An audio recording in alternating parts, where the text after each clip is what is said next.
Assalamualaikum warahmatullahi wabarakatuh.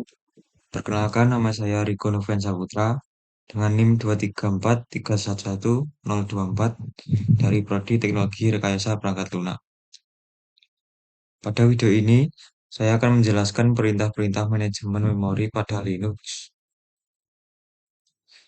Sebelumnya, video ini dibuat untuk memenuhi tugas mata kuliah sistem operasi. Baik, kita mulai. Pertama, kita buka terminal dulu.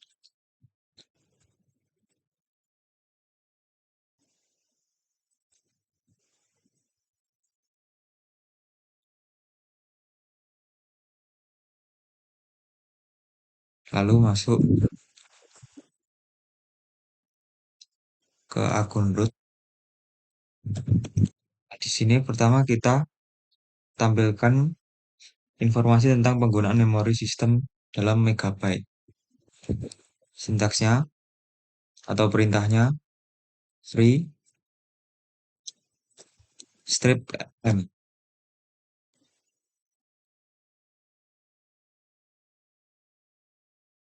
Kemudian untuk menampilkan penggunaan memori sistem dalam megabyte dengan total agregat, perintahnya free min t min m. Nah, sini juga ditampilkan sama total agregatnya. Perintah selanjutnya untuk menampilkan informasi detail tentang penggunaan memori sistem yang mencakup berbagai parameter seperti total memori fisik, memori yang sedang digunakan, memori yang tersedia, jumlah swap, dan lain-lain. Perintahnya cat proc meminfo. Nah, di sini akan ditampilkan memori total, memori free, available, cache, dan lain-lain. Kemudian untuk menampilkan statistik penggunaan memori virtual, kita gunakan perintah vm stat min s. Sini ditampilkan statistik penggunaan memori virtualnya. Kemudian untuk mengatur nilai swappiness di sistem, kita gunakan. Kemudian kita masuk ke swappiness. Swappiness mengendalikan kecenderungan kernel untuk memindahkan proses memori fisik ke swap disk. Karena disk jauh lebih lambat daripada RAM disk, yang dapat membuat respon time lebih lambat untuk sistem dan aplikasi. Jika proses-proses yang dieksekusi yang terlalu agresif dipindahkan ke memori, ke hard disk, dan sebaliknya. Swappiness dapat memiliki nilai antara 0 dan 100. Kita mulai. Pertama, kita lihat dulu swappiness-nya. Perintahnya cat /proc /sys /vm /swappiness. Di sini defaultnya 60. Untuk merubahnya kita masuk ke nano /etc /sysctl.conf. Pada bagian paling bawah, baris paling bawah, di sini kita ketikkan vm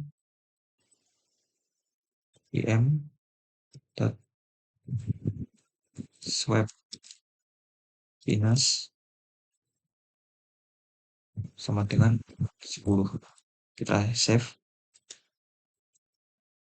Lalu kita restart untuk menyimpan perubahan supaya diterapkan.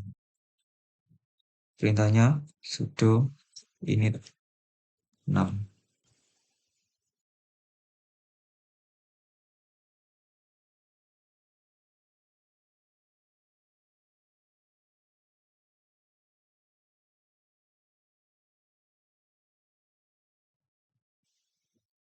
Oke, setelah kita restart, kita masuk lagi ke terminal.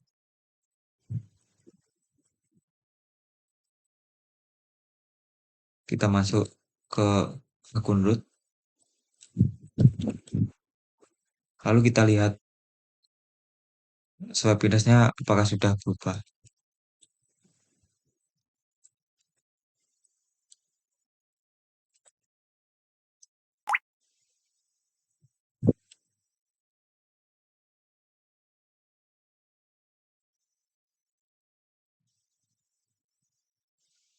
Di sini sudah berubah, swab pinasnya menjadi 10. Selanjutnya kita masuk ke dalam memori manajemen teknis. Salah satu metode yang paling sederhana untuk alokasi memori adalah membagi memori menjadi beberapa partisi berukuran tetap. Setiap partisi berisi satu proses.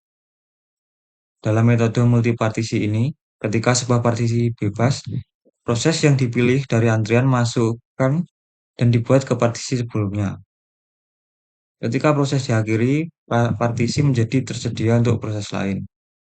Ada beberapa strategi yang digunakan sistem operasi untuk mengalokasikan memori. Ada strategi base fit, memilih blok yang terdekat dalam ukuran yang dengan permintaan. Yang kedua, first fit, memilih blok tersedia pertama yang cukup besar. Dan worst fit, memilih blok tersedia terbesar. Baik, kita coba yang pertama, yang base fit. Saya sudah membuat filenya sebelumnya. Kita masuk.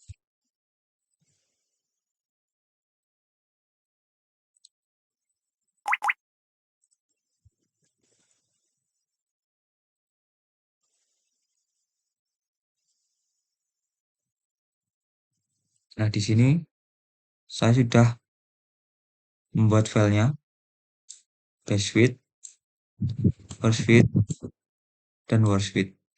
Masing-masing sudah saya isikan kode programnya. Yang pertama, base fit kita coba running dulu.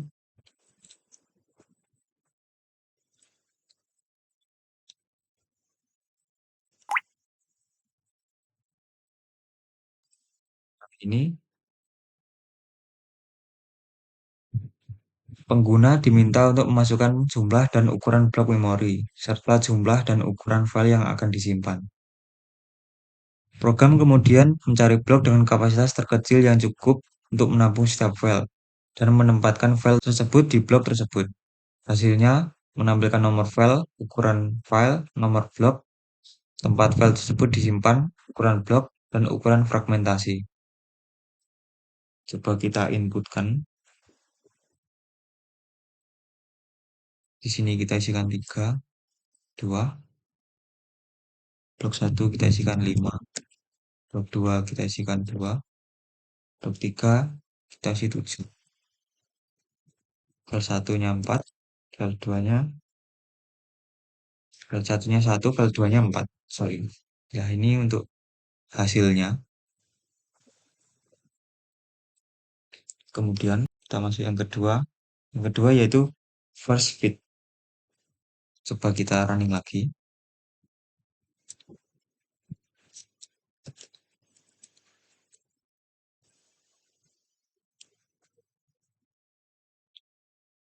Untuk yang first fit, ini ukuran blok, memori serta jumlah, dan ukuran file yang akan disimpan. Setiap file kemudian ditempatkan pada blok pertama yang cukup besar untuk menampungnya. Dengan status blok diupdate menjadi terisi jika berhasil. Jika tidak ada blok yang cukup besar, file tersebut menyebabkan fragmentasi yang akan ditampilkan sebagai hasil akhir. Coba kita inputkan.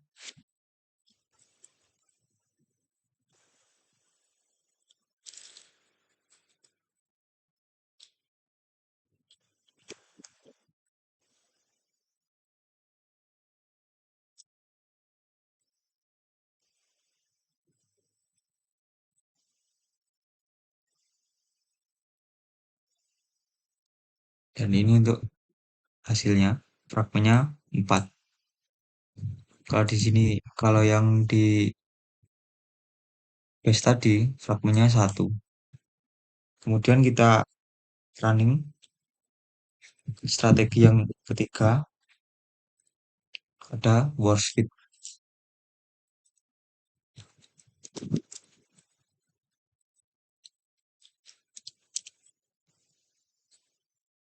Kita inputkan lagi.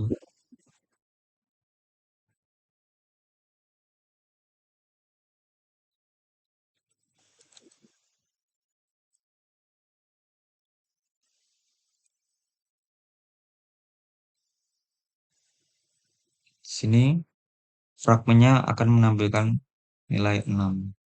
Nah, apa perbedaannya dari tiga strategi tersebut? Ketiga program tersebut adalah simulasi dari berbagai skema manajemen memori, yaitu first fit, dan best fit. Dalam first fit, file ditempatkan pada blok pertama yang cukup besar untuk menampungnya. Dalam worst fit, file ditempatkan pada blok yang dengan kapasitas terbesar yang cukup untuk menampungnya. Sedangkan dalam best fit, setiap file ditempatkan pada blok dengan kapasitas terkecil yang masih cukup untuk menampungnya. Nah, selanjutnya kita masuk ke dalam page replacement. Terdapat beberapa algoritma page replacement. Sistem operasi mungkin memiliki skema penggantian sendiri-sendiri. Algoritma penggantian FIFO first in first out page yang harus diganti adalah page yang pertama kali masuk. Kemudian algoritma list recently used atau LRU. Ketika page harus diganti, LRU memilih page yang belum digunakan untuk periode terpanjang waktu. Dan yang terakhir ketiga, ada list frequently used atau LFU. Halaman penggantian algoritma memerlukan bahwa page dengan jumlah terkecil harus diganti. Nah, di sini saya sudah menginputkan 3 kode program. Ada Vivo, ada LRU, ada LFU.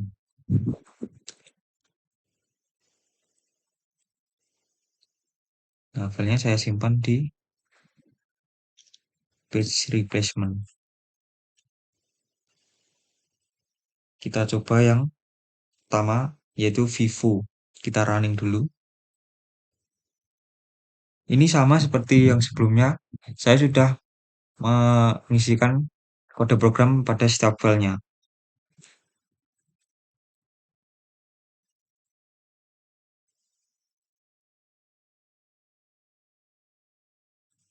Oke, kita inputkan.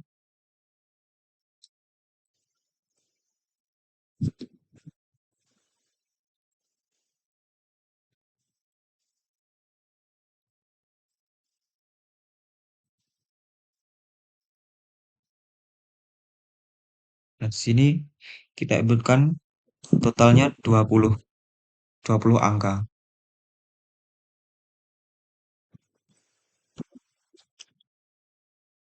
Nomor frame-nya kita isi 3.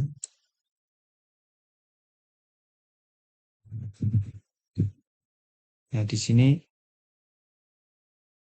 page fault using Vivo R15. Jadi untuk Vivo ini pengguna untuk memasukkan panjang dari string referensi. Ini panjangnya 20. Kemudian string referensi itu sendiri dan jumlah frame. Dengan menggunakan algoritma Vivo, program menghitung jumlah kesalahan halaman atau page fault saat menggantikan halaman yang diperlukan untuk setiap akses ke halaman yang tidak ada dalam frame.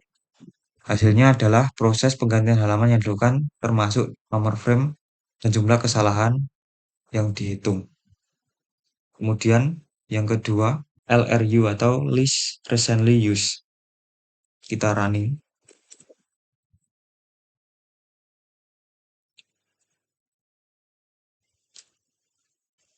Nah, pada program ini, pengguna diminta memasukkan panjang stringnya. Kita masukkan panjang stringnya 20.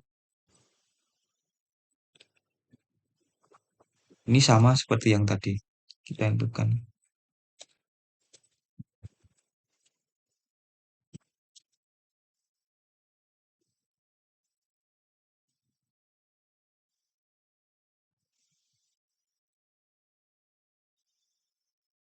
Ini hasilnya.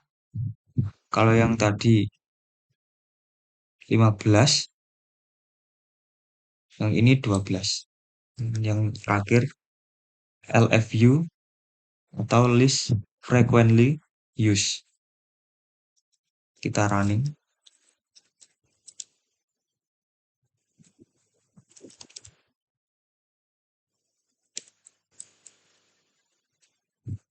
Kita inputkan lagi.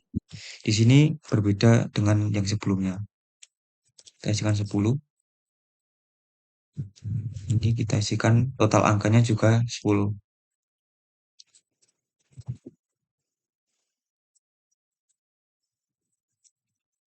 Di sini menampilkan nilai 8. Oke, sampai situ yang dapat saya jelaskan.